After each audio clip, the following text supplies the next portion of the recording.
नमस्कार मित्रांनो, आज आपण एका नायिकेला भेटणार आहोत. नायिकेचं नाव आहे सुधा मूर्ती. प्रेरणादायी व्यक्तिमत्व.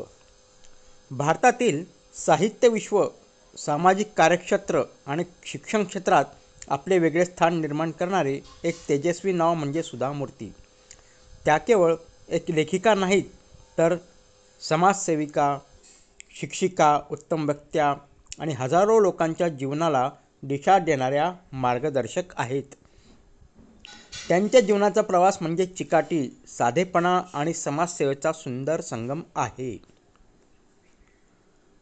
बालपण आणि शिक्षण. सुधा मूर्ती यांचा जन्म 19 ऑगस्ट 1950 रोजी कर्नाटकातील शिगगाव या छोट्याशा गावात झाला. वडील डॉक्टर R.H. कुलकर्णी हे सर्जन, तर आई शिक्षिका होती. घरात अभ्यास, संस्कार आणि शिस्त यांना महत्त्व होते. त्या काळात मुलींचे शिक्षण, विशेषतः अभियांत्रिकी शिक्षण दुर्मिळ होते. पण सुधा मूर्ती यांनी आव्हान स्वीकारले. त्या कर्नाटक अभियांत्रिकी महाविद्यालयात प्रवेश घेणाऱ्या पहिल्या मुलगी ठरल्या आणि सुवर्णपदक पटकावले. नंतर त्यांनी भारतीय विज्ञान संस्थेतून संगणकशास्त्रात पदव्युत्तर शिक्षण घेतले.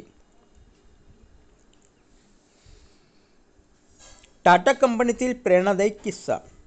अभियांत्रिकीचे शिक्षण पूर्ण झाल्यानंतर सुधा मूर्ती यांनी Tata engineering and locomotive company Telco मध्ये नोकरी करायची होती. पण त्या काळी कंपनीमध्ये स्त्रियांना नोकरी देण्यास परवानगी नव्हती. हे पाहून सुधा मूर्ती यांनी थेट टाटा समूहाचे प्रमुख JRD टाटा यांना पत्र लिहिले.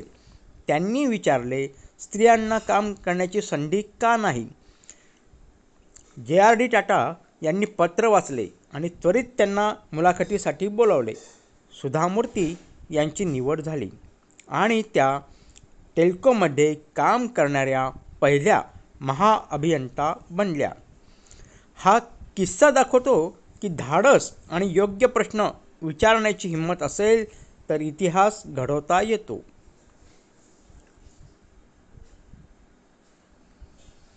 साहित्यिक कार्य.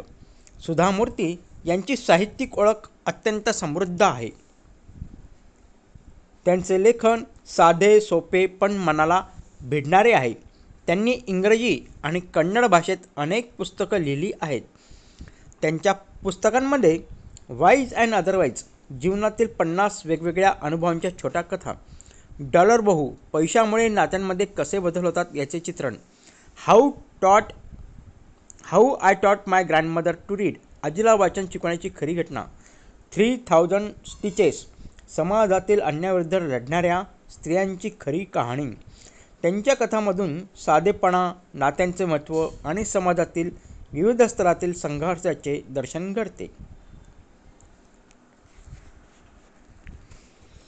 सामाजिक कार्य. सुधा मूर्ती या इन्फोसिस फाउंडेशनच्या अध्यक्षा आहेत. या संस्थेद्वारे त्यांनी हजारो शाळा, वाचनालये आणि रुग्णालये उभारली आहेत. त्यांनी कर्नाटकमधील दुष्काळग्रस्त भागात पाणी पुरवठ्याची सोय केली, आपत्तीग्रस्तांना मदत केली आणि हजारो विद्यार्थ्यांना शिष्यवृत्ती दिल्या.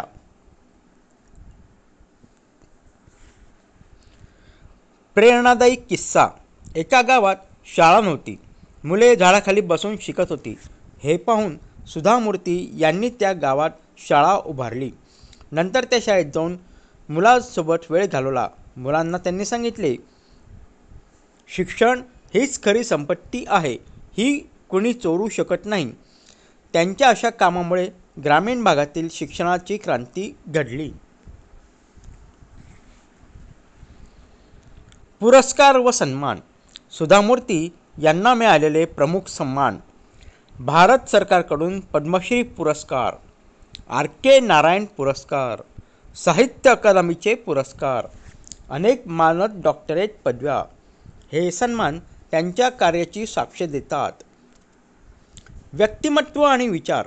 सुधा मूर्ती यांचे व्यक्तिमत्व म्हणजे साधेपणा, प्रामाणिकपणा आणि समाजसेवेची जाणीव. त्या नेहमी साडी नेसतात आणि साधे जीवन जगतात.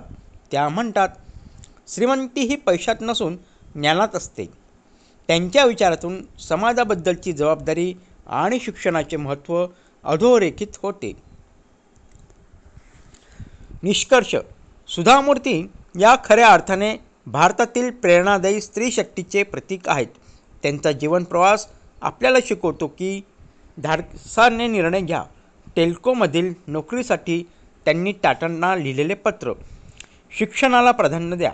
त्यांनी स्वतःचे शिक्षण पूर्ण करून इतरांनाही शिकण्याची संधी दिली. समाजासाठी जगा. त्यांनी हजारो लोकांचे जीवन बदलले. त्यांचे संपूर्ण जीवन हे प्रत्येकासाठी प्रेरणादायी आहे. आजच्या तरुण पिढीने त्यांच्या मार्गावर चालत समाजासाठी काहीतरी करण्याचा संकल्प केला पाहिजे. तर मित्रांनो, आजचा हा व्हिडिओ कसा वाटला ते जरूर कळवा आणि हो, लाईक करायला विसरू नका. सबस्क्राईब देखील करा. तुम्ही जर अजूनपर्यंत बेल आयकॉनचं बटन दाबलं नसेल तर नक्की दाबा. भेटूया पुढल्या वेळी नवीन एका भागात. तोपर्यंत नमस्कार.